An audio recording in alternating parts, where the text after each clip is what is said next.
Hey, good afternoon, everyone. Welcome to the China Seminar Series at the Australian Center on China and the World.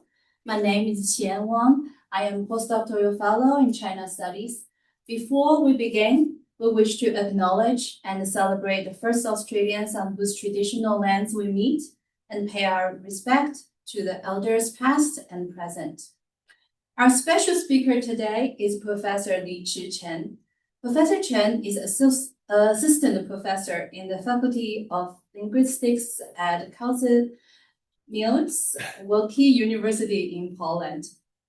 Among other book publications, he is the author of Taiwanese and Polish Humour, a socio-pragmatic analysis published by Cambridge Scholars Publishing in 2017, and co-author of Pride in Asia, Negotiating Ideologies, Localness and Alternative Futures, published by Cambridge University Press in 2025. His research interests include discourse analysis, pragmatics, sociolinguistics, and linguistic anthropology, with particular emphasis on the linguistics of humor, gender and sexuality, language and culture, nonverbal communication, and comic book studies. He is a recipient of Taiwan's 2023 National Science and Technology Council Taiwanese Overseas Pioneers Grants for New Scholars. Today, his talk is titled Performing Femininity, the Localness and Humor. Drag queens make a diva. Now, please join us in welcoming Professor Chen. Thank you very much for the introduction. Hi, everyone. My name is Li-Chi Chen. I'm from Taiwan and also from Poland. Thank you very much for having me here. And thanks for being here today. So I brought some souvenirs to show my gratitude. Okay. When people hear drag queen, they often think of big hair, dramatic makeup, and lots of jokes. That's definitely part of it. But what really interests me is what's going on beneath all the glitter and humor. Drag isn't just performance, it's also a way of playing with gender, language, and culture. So today I will be talking about the drag queens on the Taiwanese show, Make a Diva. You can find the shows on YouTube. And how they perform femininity through humor. So you can see that the humor is the focus of this talk, and how humor is used to construct sexual identity, also cultural identity. And this talk is based on a chapter from my upcoming book, Humor, Identity, and Localness or Delocalness in Digital Spaces, Gay Taiwanese Men's Language and Gender Expression.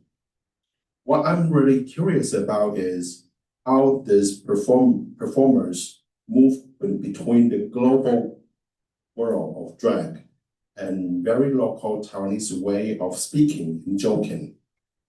Sometimes they sound very international, and other times very distinctively Taiwanese. So in short, I will be looking at how humor helps these drag queens negotiate gender, identity, and belonging. And hopefully we will have a bit of fun along the way too.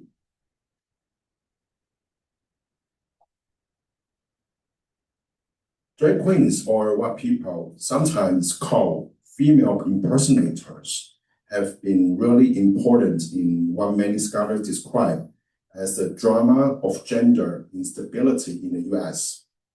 You don't just see them in underground spaces anymore.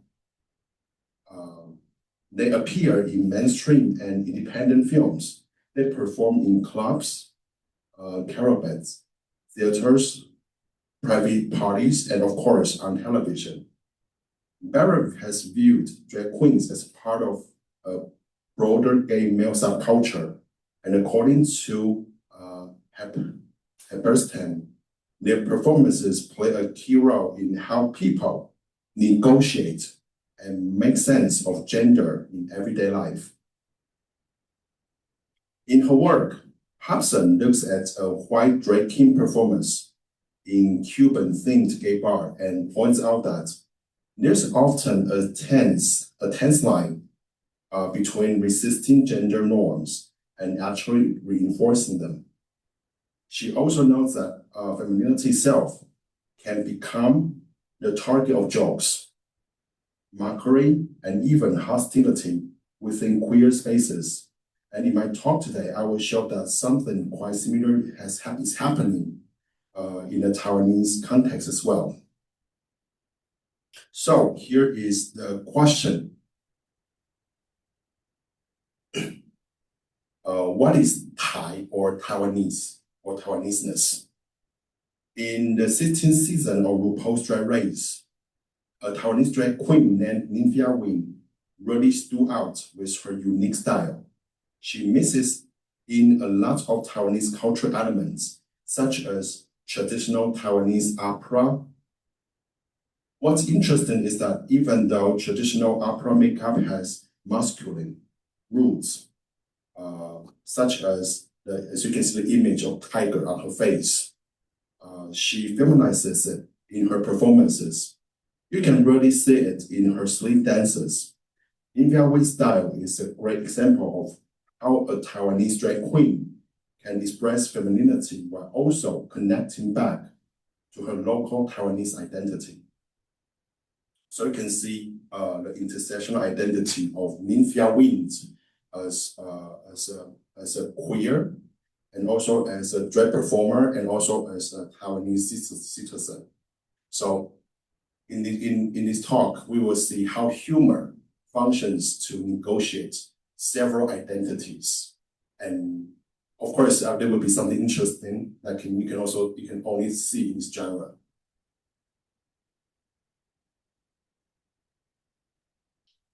In a co-author book on Pride Parades, my section notes that local Taiwanese identity, or so-called tai-ness, is reified by Taiwan LGBT plus pride marchers through the construction of dual identities, the application of local semiotics, participation in social justice issues, and the use of mockery as shared humor. Taiwan LGBT plus pride marchers are at the intersection of both LGBTQIA+ and local Taiwanese identities. Their use of local semiotics, such as slogans presented in Taoist paper talismans, and the target of humorous mockery are unique to local LGBTQIA+ people and are intended to reinforce in-group solidarity. Participating in social justice issues, such as supporting pro-democracy protests in Hong Kong, is in fact homonationalism. This Western-style homonationalism was used by the pride marchers to reify the local value of Taiwan as exemplified in Taiwan's qizhi, sovereignty, that links the legal rights and sexual citizenship of Taiwanese qizhi. But there's an interesting tension here. The idea of tai-ness is often linked to non-standard ways of speaking or not following mainstream norms, and that can clash with what's traditionally seen as feminine in Taiwan. Professor Su Xiao points out that social expectations shape the way Taiwanese women speak. And if someone's language is too Thai, it can make them seem less feminine or lacking in what's called qizhi, which roughly means a refined, graceful disposition. In my talk today, I will show how this tension plays out with Taiwanese drag queens. Some of them try to express a local Taiwanese identity through the way they speak. But at the same time, they can get marked for not having enough qizhi. And because lacking qizhi goes against traditional ideas of femininity in Taiwan, it actually becomes a source of humor in their performances.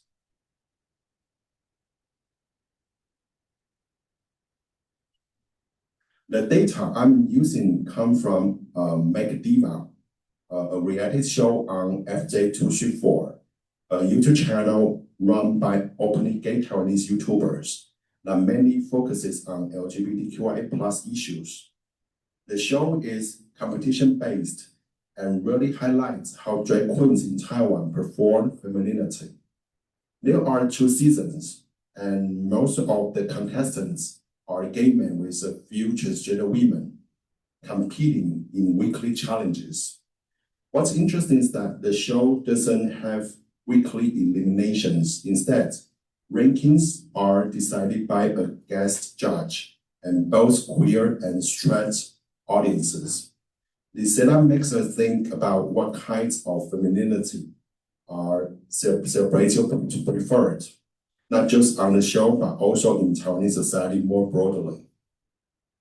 And in my study, I focus on how the drag queens interact through humor and teasing across 7 episodes, 3 from season 1 and 4 from season 2. I'm especially interested in how these interactions reveal both the pressure and the ways in which Taiwanese local identity or tai-ness is reinforced, and sometimes even poked fun at.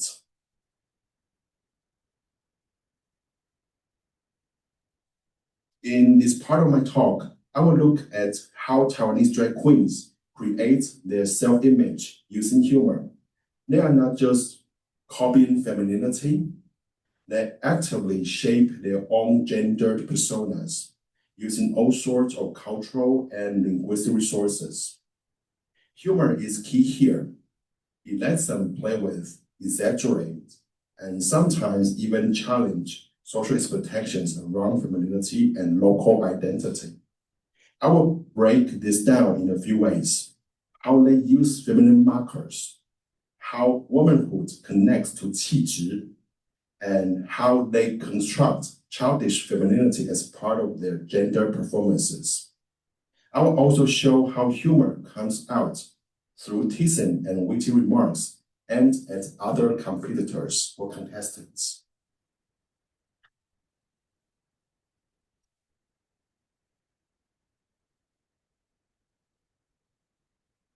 In Taiwan, a lot of gay men use what we might call feminine markers when they are building or expressing their queer identities, whether they are talking to straight people or other queer people.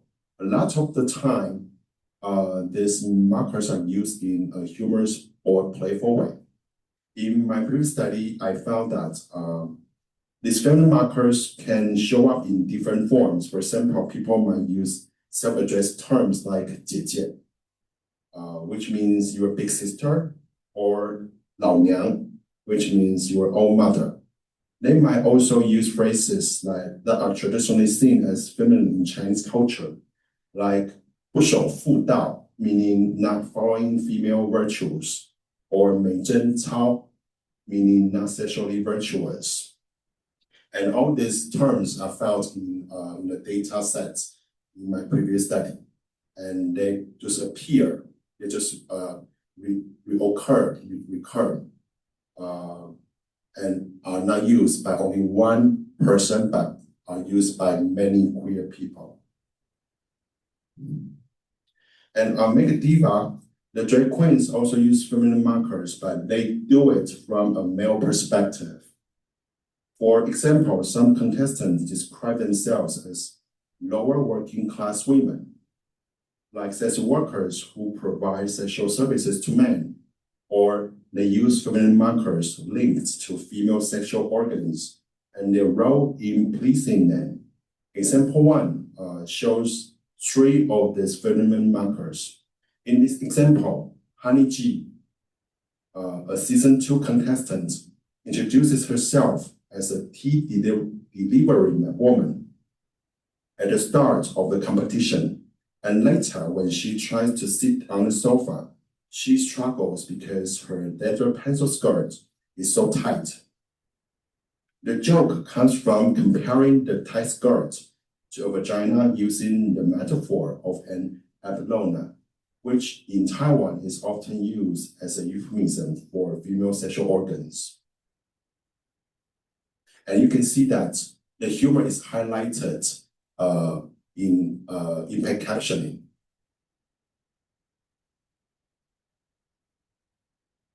There's actually an interaction between womanhood and qizhi, which refers to a woman's refined disposition. Professor Su Xiao argues that when a woman is seen as having poor qizhi, it's often taken as a sign that she's not feminine enough and that she's using language in a non-standard way.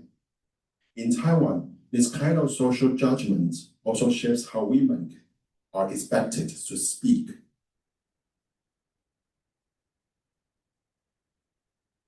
Make Diva, a drag queen presenting herself as a woman without qizhi, can actually be a source of humor. And this is often done through Taiwanese Hokkien.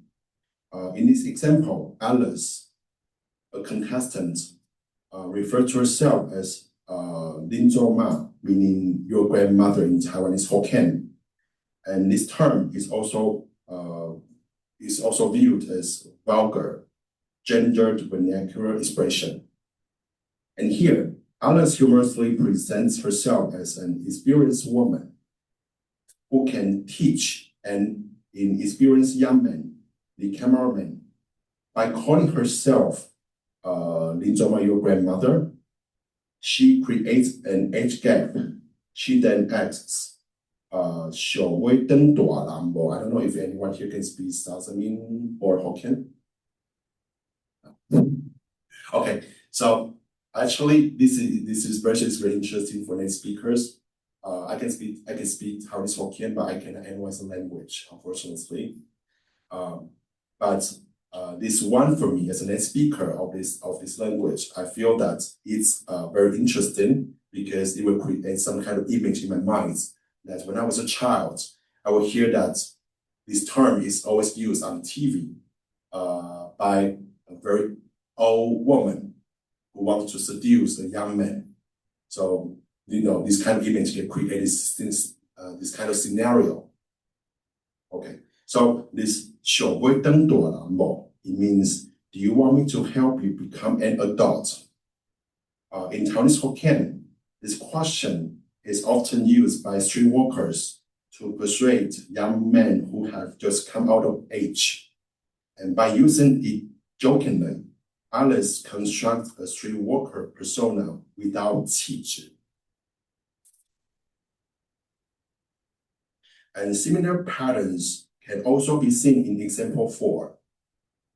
Here, 2 season 1 drag queens, Cardi Beach and Mariam Mesula, describe themselves and their teammates using derogatory terms like prostitutes and aunties from karaoke, old karaoke joints, which help them construct an image of woman without qizhi. Mariam Mesula's use of aunties from old karaoke joints points to a very specific cultural image in Taiwan, linked to Agong Diang, or literally we can translate as granddad style tea houses. And these places developed as commercial venues where singing, drinking, and companionship are combined.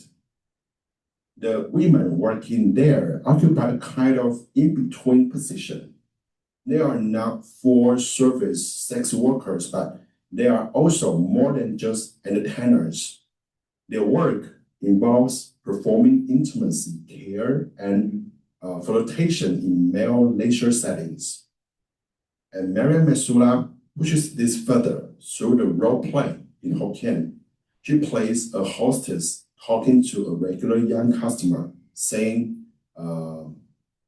就顾不来啊呢，弟弟啊, meaning long time no see, little darling.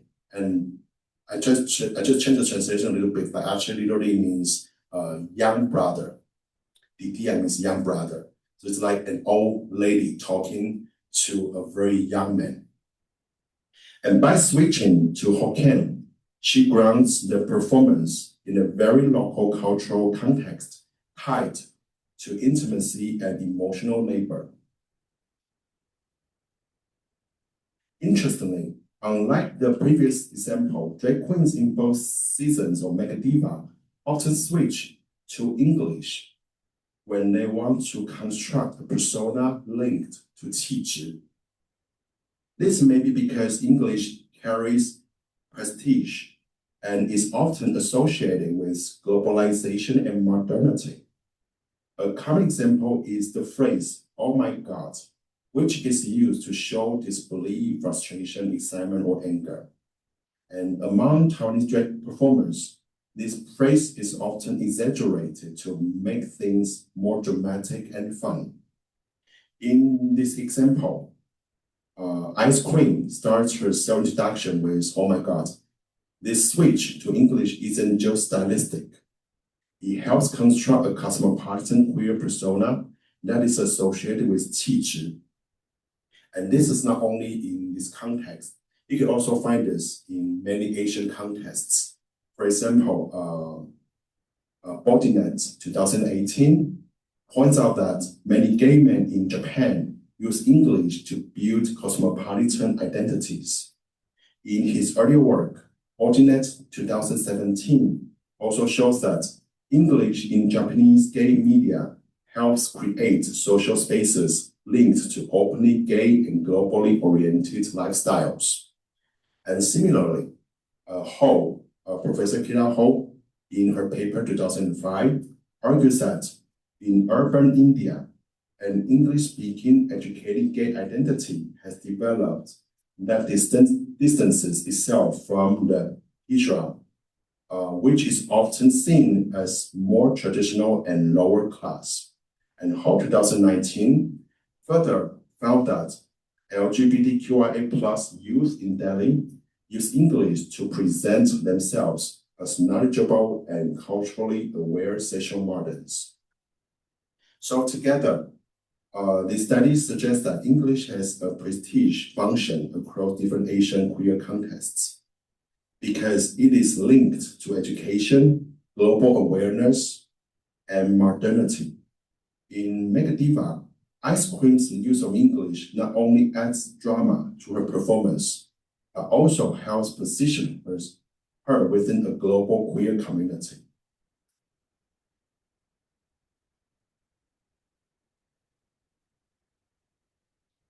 And in modern Mandarin, qizhi is often linked to modesty and politeness. A woman with qizhi is seen as low-key, while someone who breaks is thought to lack it. For example, in season 1, contestant Qiang Wei talks about becoming more humble after joining the competition. But right after, she jokingly asks, "Why do I sound so fake?" This sudden self-doubt makes the other drag queens laugh. The humor comes from that abrupt shift. She breaks her own serious tone and uses self-deprecation to poke fun at the very idea of qizhi. It's a playful reminder that qizhi can also be something to laugh at.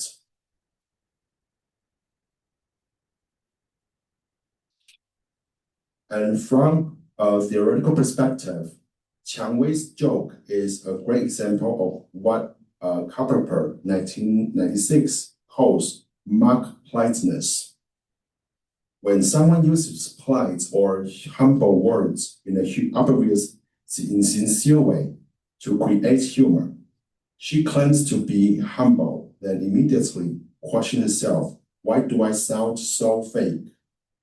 That sudden self-interruption makes people laugh, but also pointing out the social pressure on women to be modest. The humor isn't just that she sounds fake. It's funny because it highlights a familiar social pattern. Many times women feel expected to show poise and humility, even if it's just for show. Qiang Wei's self-deprecation taps into that shared experience, making her joke both relatable and clever. She's laughing at herself while subtly critiquing cultural expectations.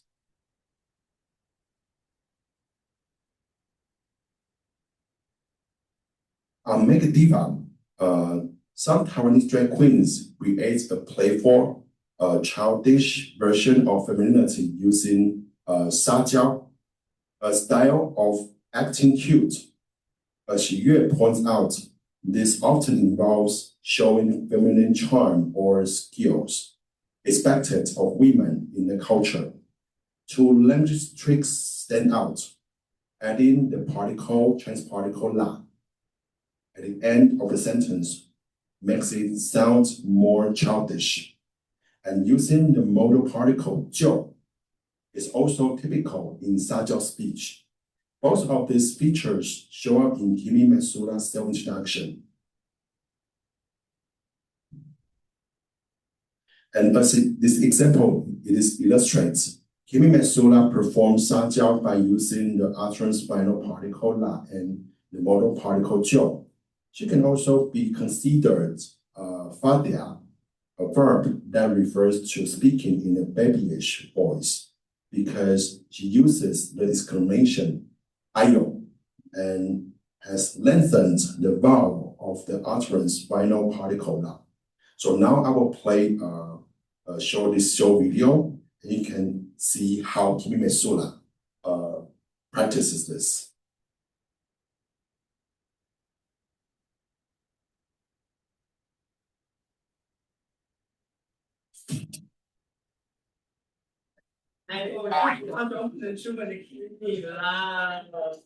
So you can see the use of la and also jo, and also the la is lengthened. The vowel of la is lengthened. So this is a way to practice childish femininity, to create some kind of funny atmosphere.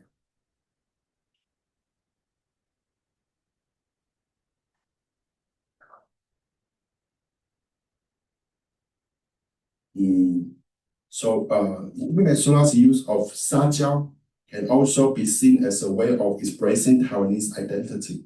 Research shows that many Chinese millennials see Taiwanese Mandarin as gentle, soft, or even effeminate, partly because of how it's portrayed on TV, and partly because China's patriarchal culture links masculinity to power.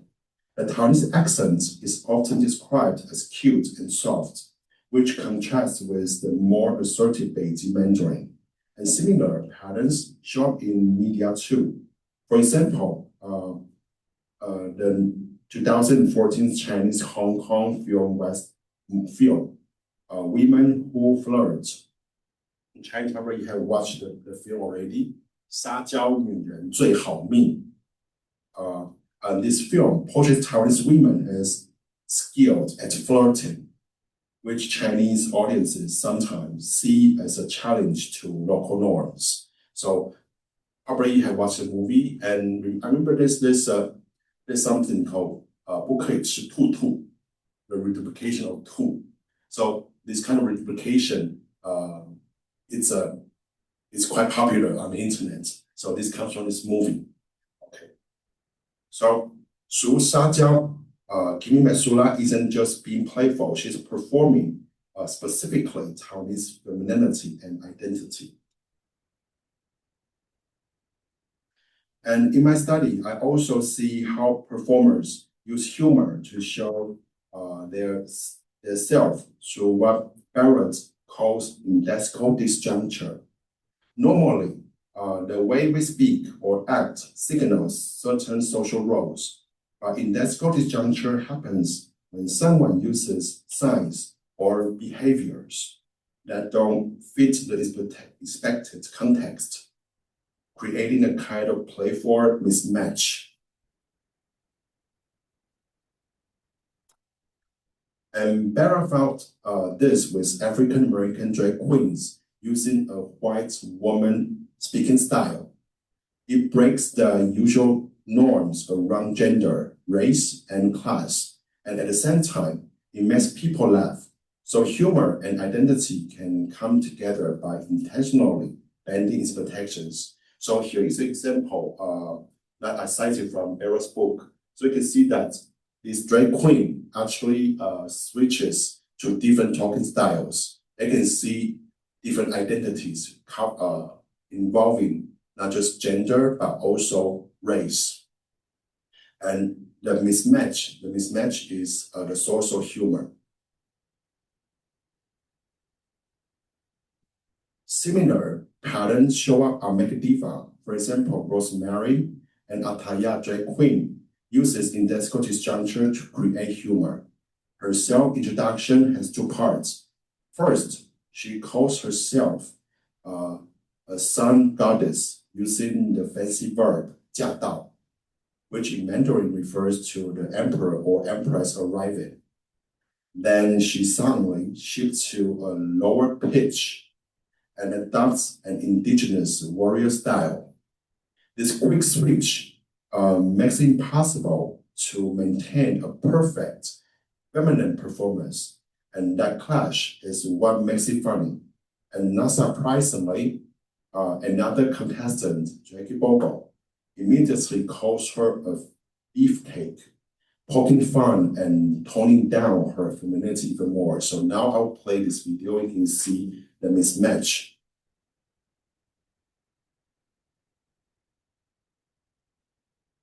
Sheriff Mary Tata, Penny Sheriff Mary Tata. So you can see that the humor comes from the mismatch. First, she's playing the role as a sun goddess, and then she switches to a different identity. So this is what we call indexical disjuncture. So the mismatch refers to different identities in one performance.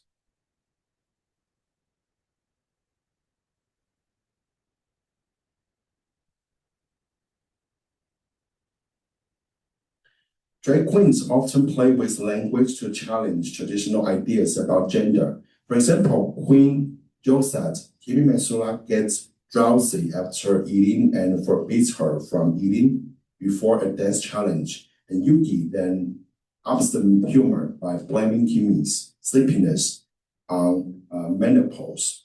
One, because Kimi's is neither female nor the age for menopause. This mismatch is what makes it hilarious and shows how queer humor can twist gender expectations. And Kimi fights back with a playful 闭嘴, means shut up, raising her pitch and adding a little vocal crack, a stylized, mock angry way to push back while still being part of the joke. And together, these exchanges show how Taiwanese drag queens use humor and performance to question the usual links between sex, gender, and bodies, making audiences laugh while flipping conventional gender roles on their heads. And on Make Diva, a lot of humor comes from contestants teasing each other about femininity.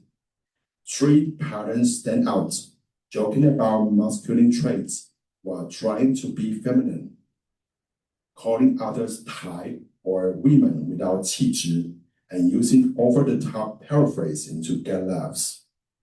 And on Make Diva, drag queens often tease each other's looks to make them seem this feminine. They use playful innuendo, adding particles like ma or ba to make joking statements, and sometimes compare contestants to male celebrities. For example, Queen calls Ninja Wind Huang Daqian, a male YouTuber known for his rugged, expressionless face. And this suggests that Queen perhaps intends to present Ninja Wind as a masculine figure, which diminishes her femininity.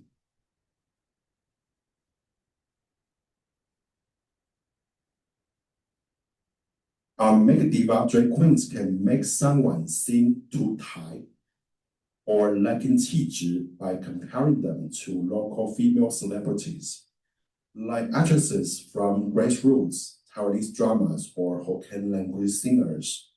These celebrities are seen as promoting local identity.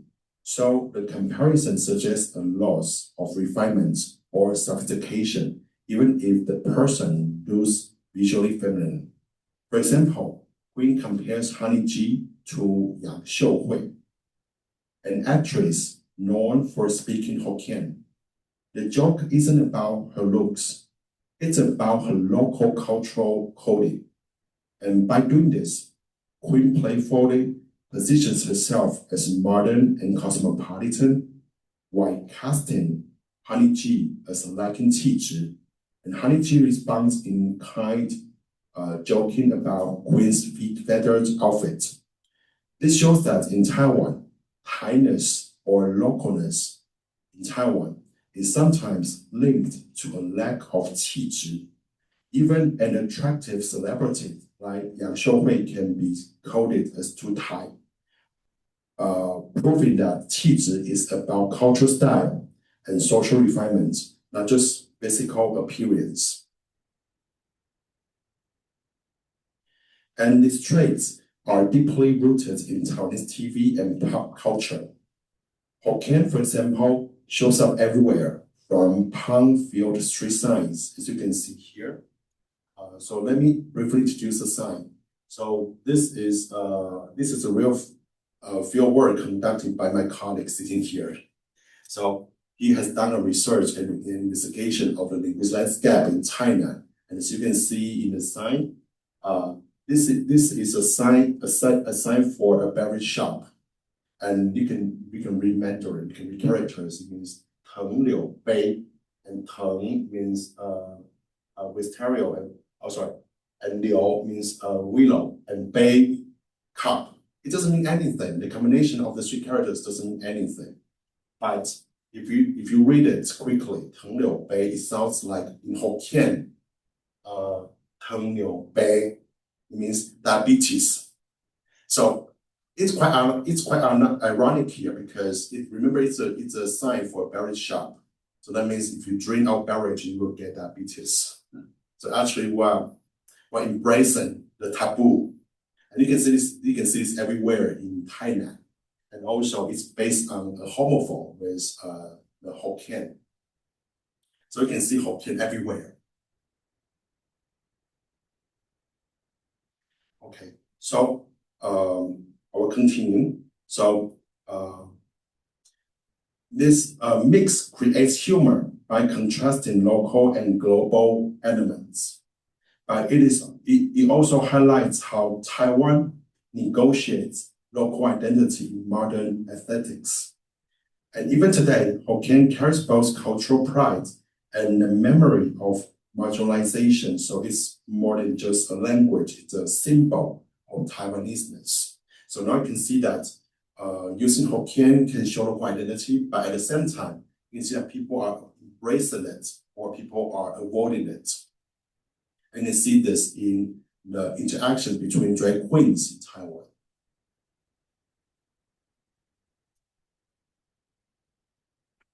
And on Mega Diva, some queens tease others by comparing them to women from nightlife districts in Taiwan, implying lower status femininity without saying it outright.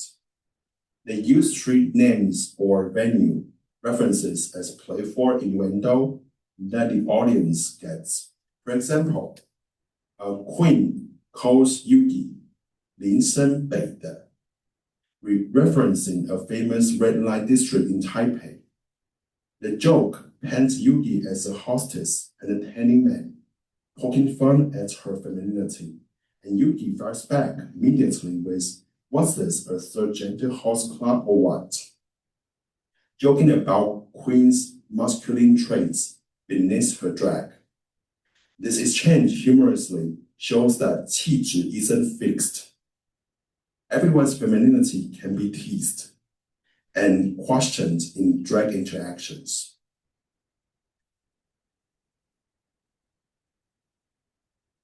And on Mega Diva, queens also joke about 槟榔西施, or literally means beetle nut beauties. to make another queen seem less refined.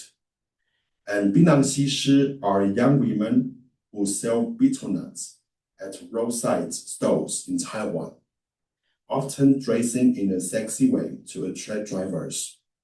The term Xishi comes from a famous historical beauty, but the whole phrase became a playful stereotype.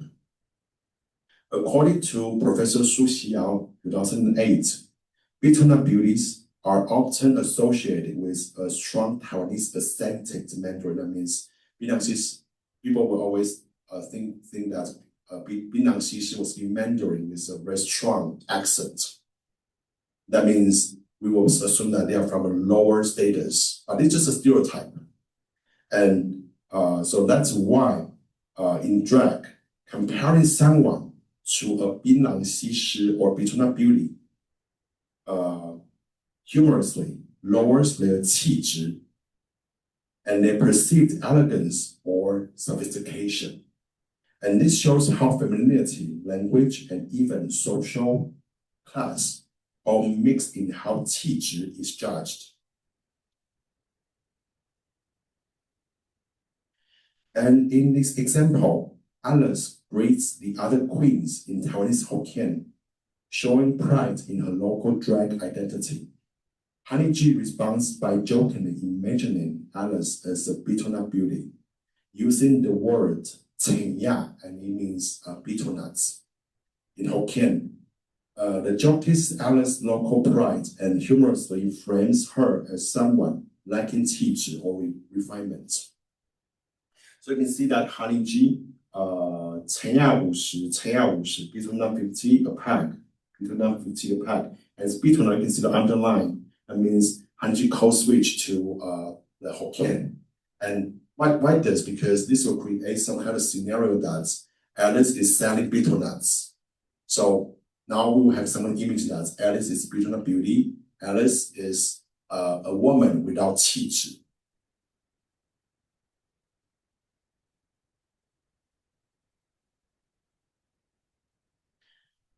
Another way drag queens tease each other or make a diva is through over paraphrasing, politely misinterpreting someone's words for comic effect, often starting with "you mean," 你是, 你说. For instance, when Queen X Honey G, who impressed her most in season 2, she asked if she could mention Kimi Mesula. Then she follows up with 你说吨位的部分 You mean in terms of size?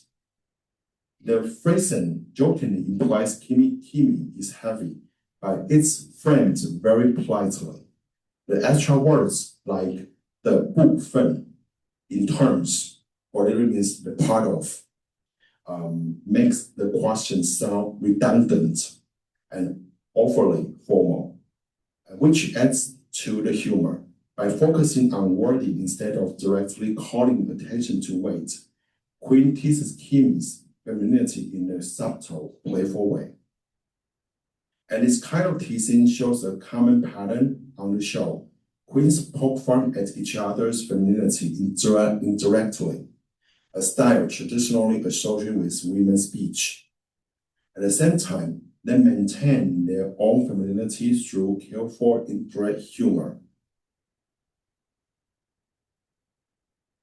And beyond the main stage, contestants on Make Diva also take part in backstage interviews, where they reflect on their own performances and comment on others. These confessionals are often funny and indirect. They let queens critique each other without being too confrontational. They use a variety of clever strategies to make their disapproval playful and witty. In fact, 4 main strategies stand out, and all of which add humor by hiding critique beneath jokes. And I would start with the first strategy.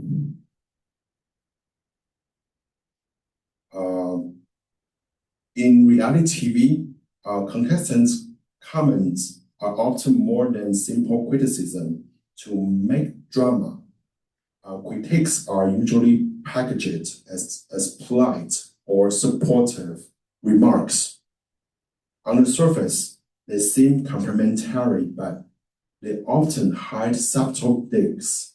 This is especially common in backstage confessionals, and is a key source of humor. For example, during the photo shoot challenge, you can see in the second picture, Ice Cream explains that her outfit hid just high heels and her headdress representing her indigenous identity, and that she uses the male model, so high differences, to create dynamic poses. She frames her performance as strategic and successful. And you can see this in the second picture. And then in the first picture, backstage, Rosemary. So now you can see Rosemary without putting on makeup. So Rosemary comments on Ice Cream. She kind of has that queening vibe, seems really keen to win. Must have been a bit of a challenge for the beefcake to leave her, I suppose. So you can see many huge devices. But everything seems to be polite. But actually, Rosemary is criticizing Ice Cream. So on the surface, it sounds like praise, but it subtly critiques Ice Cream for being overconfident or heavy. And the humor is amplified in the editing.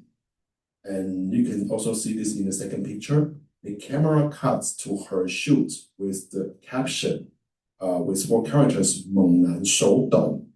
It means the beefcake's hands tremble, which reinforces the joke. The enjoyness comes from hedging phrases like 比较是, kind of, 好像, seems like, and the sense final, but, I suppose. And this example shows how politeness, indirect criticism, and humor work together in the confessionals, and what you might call sweet words, sour intentions. Interestingly, words that sound positive can also be used as indirect criticism, adding a funny, sarcastic twist. A great example is Alice commenting on Yuki's outfit. Alice says, 加油, which literally means to add fuel, but is usually used to cheer someone on. And here, it implies that Yuki's outfit isn't good enough. She needs to step it up. Alice even pauses before saying it, emphasizes 加, and makes fixed gesture at the camera, all of which exaggerates the sarcasm. So, what seems like encouragement is really a playful critique, creating indirect conflict that makes the audience laugh. So now, probably you have a picture of how drag queens in Taiwan try to tease each other. There seems to be a recursive pattern they use. And they always focus on femininity. To reduce one's femininity, that means you do form more feminine than other competitors.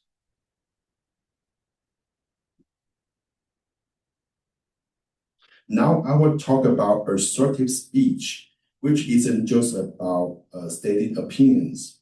It can also be performative, especially in queer digital spaces like YouTube. And queens often mix bold statements with humor to entertain. For example, in an interview about Nymphia Wing's ribbon dance, Queen uses 我觉得, I think, twice to position herself as a commentator, giving her opinion that the dance is totally bonkers, and that Jolin Tsai wouldn't be happy to see it. And Kimi Mesula and Honey G laugh, showing that the humor is shared. Queen also says she deserves a stint in hospital. The word 值得 usually, 值得 means deserve or words, and this word usually implies something positive or worthwhile. If you can speak Mandarin, you know that 值得, 他值得更好, he deserves something better. So we don't say he deserves a stint in hospital. So, in Mandarin, this word is used for something positive, not for something negative. And here, so pairing it with a severe, exaggerated punishment creates funny incongruity. The polite, rational tone clashes with the over-the-top judgment, making the comment entertaining. And this example shows how assertive speech, when combined with exaggeration and unexpected phrasing, can turn critique into humor while still performing a strong personality. Actually, this is not the only case. The use of 值得 isn't one-off. In my previous study, gay Taiwanese men often use it to describe negative experiences in a humorous way. For example, a phrase like 这是不是很值得霸凌 means, don't you think she very much deserved the bullying? Pairs 值得 with something extreme or negative, and this creates a funny mismatch. It seems that queer community in Taiwan has recontextualized this phrase as a tone for humor and identity. And in short, assertive speech in queer digital spaces, like among drag performers in Taiwan, isn't just about giving opinions. It's often stylized with exaggeration, linguistic incongruity, and humor. And Queen's assertive voice with markers like 我觉得 and the playful mismatch of 值得 dramatizes critique by making people laugh. And these strategies entertain, reinforce the performer's persona and strengthen collective queer identity. And assertive speech is therefore a key linguistic resource for Taiwanese drag queens and queer creators online. So now I will talk about how to express doubt as a form of criticism.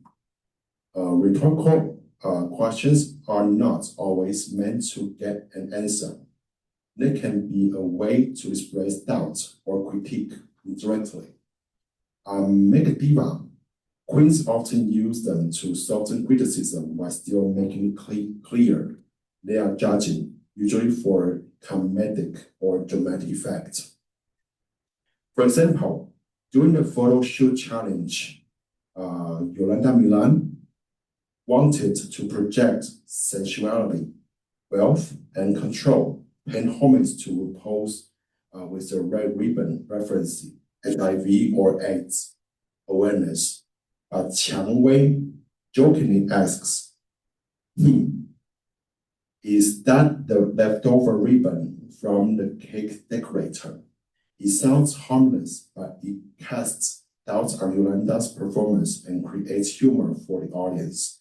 And later, in a separate interview, Yolanda responds subtly using vowel lengthening and pauses, showing hesitation while defending her ribbon as the deliberate, classy choice. And she said, the real skill is knowing how to make the cake's ribbon look properly classy, and that's my knack. And post-production also adds the caption. You can see this in the third picture. Well played, bitch. And heightening the tension and turning this exchange into an entertaining drama. And this shows how indirect critique through rhetorical questions combined with timing, linguistic cues, and editing creates humor, conflict, and dramatic tension, and all hallmarks of reality TV. So you can see some kind of confrontation. So people feel that this is interesting because you can see the confrontation. So this is a term called confrontation.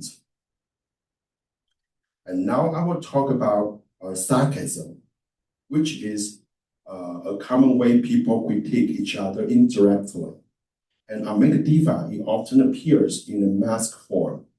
The words sound harmless or even complimentary. But the underlying meaning is mocking. These less queens criticize each other while keeping the tone playful and entertaining. For example, in a photo shoot, Rico aimed to portray a failing lost in a dazzling world, surrounded by beasts. And these beasts, they use the male models as beasts. You can see this in the second picture. And this explores confusion and ignorance. So these two are the aims that Rico wants to reach. And Jackie Bobo in the first picture responds sarcastically. She asks Richard or Rico, and jokes that Rico might have been aiming for a Jolin Cai look, but ended up more like Xiao Shu Shen.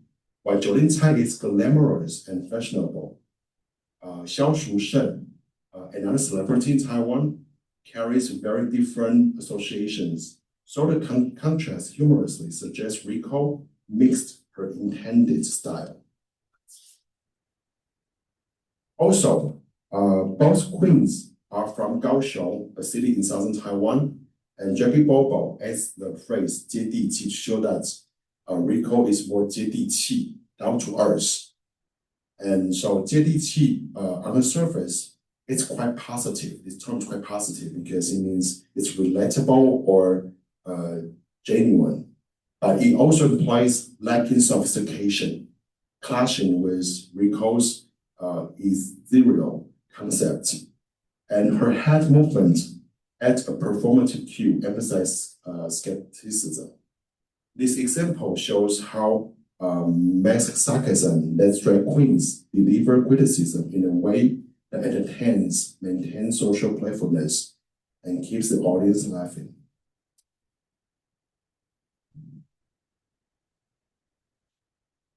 So to conclude this section, backstage interview on Diva are a key space for humor and indirect criticism. And drag queens often use polite or encouraging language to hide digs. For example, we saw that Rosemary joking about ice cream's physique, or Alice saying 加油 to add fuel, which sounds supportive but highlights Yuki's outfit's shortcomings. Assertive phrasing can also create humor, like Queen using 值得, the phrase 值得, with a negative exaggeration. When critiquing, Nymphia wins ribbon dance, turning critique into performance. And rhetorical questions soften doubt, as when Qiang Wei questioned Yolanda Milan's red ribbon, while sarcasm can be hidden in innocuous comments, like Jackie Bobo calling Rico 接地气, down to earth, subtly poking fun at his lack of sophistication. Tone, gestures, and timing all make these critiques funny rather than harsh. Overall, these playful but competitive strategies show a style Kapper and Holmes call confrontainments. So it's a combination of entailment and confrontation, and humor arising from strategic conflict and linguistic aggression. And Daniel also notes that such confrontational exchanges, rare in everyday conversation, are a hallmark of reality TV, keeping audiences engaged and entertained. So far, we've seen that interactions among drag queens on Diva rely heavily on humor and playful teasing. And these verbal attacks are not real hostility. So probably you feel that they are attacking each other, but actually this is how they construct their friendship on mediatized interaction. They are a stylized social practice that shows queer intimacy and creativity. Through teasing, queens balance mockery and emotion, build alliances, assert identity, and keep the audience entertained.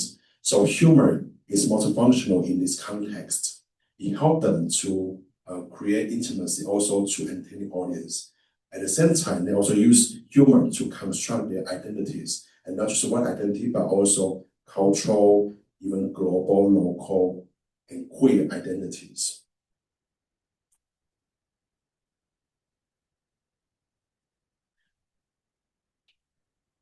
Okay, and in this example, Kimi Metsula pokes fun at Nymphia Wind and Queen, I think this is this one, sorry, saying her own hairstyle is unconventional, but theirs are even weirder. Nymphia looks like underwear on her head, and Queen's lipstick is jokingly likened to Wengang, literally means arse kissing. And the group immediately repeats the phrase, reinforcing group cohesion. And Queen responds with irony, calling Kimi Pang Zhuren, it means a fat bamboo roll, emphasizing Pang, fat, to playfully reference Kimi's fuller figure. And Kimi leans forward. That means she lacks the guts to be disliked, showing playful vulnerability, while Queen's applause signals sardonic acknowledgement. And this example shows that even unscripted, these exchanges are highly coordinated. The queens perform conflict in a way that is funny, engaging, and socially cohesive. It's a perfect example of confrontainment. Stylized verbal jabs and exaggerated gesture that create an entertaining conflict while strengthening bonds among the contestants. And unlike Diva, drag queens' costumes often mix traditional Taiwanese elements with bold queer aesthetics, creating looks that are playful, powerful, and very, very Thai. And their music choices also blend classic Taiwanese songs with contemporary queer anthems, giving performances a distinctly Taiwanese queer flavor. Through dance, exaggerating movements, and physical comedy, they merge cultural symbols with humor, challenging norms while celebrating identity. So, for example, you can look at the first picture on the left. In Yolanda Milan's Cell Talents Challenge, she performs Huang Fei's Dui Dui Dui, also Dui Dui Dui is a Hokkien song. It means running after. A melancholic Hokkien ballad full of colloquial expressions and rhythmic rhymes. And Yolanda Milan amplifies the emotion through exaggerated physicality and theatricality. So I didn't have a video to show you here. You can imagine that she's trying to exaggerate everything. Of course, it's a lip sync. And this turns sorrow into absurd, self-reflexive camp humor. And by playing with the phonetic sadness in the Hokkien song and combining it with visual excessive, she creates a funny, weird reinterpretation of local cultural sentiment. And in the second picture, you can see 3 drag queens, but actually only 2 are drag queens. One is a straight man, and Hani Ji and Kim Metsula, they are doing a Chinese teaching heterosexual men to perform as a drag queen. They use the Taiwanese electronic track, 使劲摇, it means shaky heart, and adopt the Tai-mei aesthetic. So Tai-mei is Taiwanese sister, so like Taiwanese woman's style. And it's a hyper feminine, playful, and overtly sexualized. And the music often heard at temple festivals or night markets. So you can see that when you play the music, people in town will have some kind of image in their mind that it's quite local, very local. And even the dress, you can see the dress is quite local as well.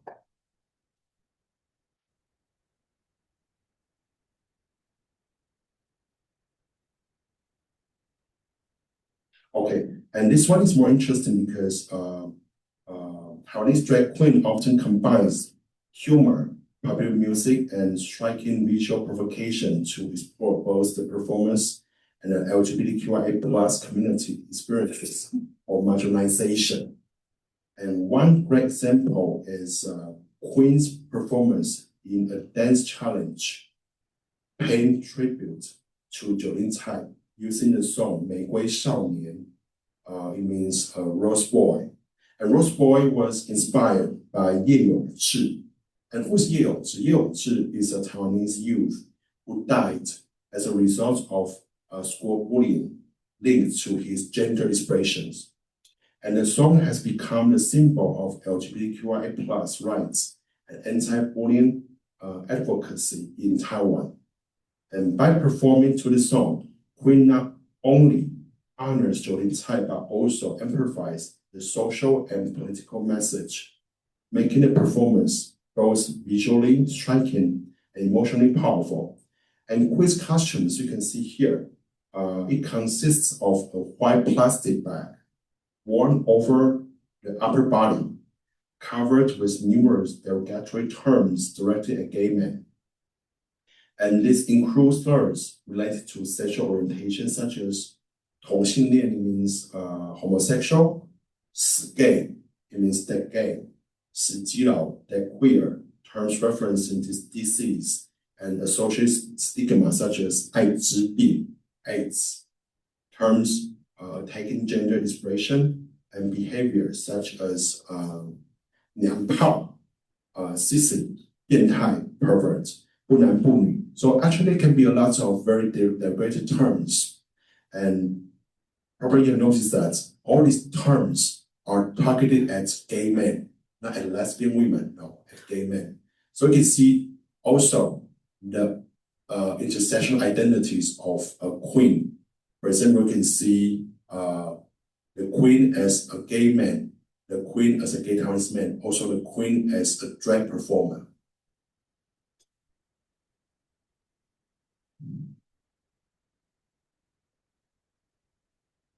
So I will just conclude my talk in a few sentences.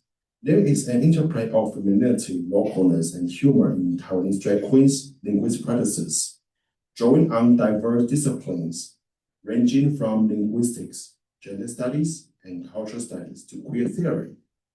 I hope that findings of my research can establish Taiwan as a fascinating, exciting, and vital field for linguistic and queer research in post-World War II East Asia. And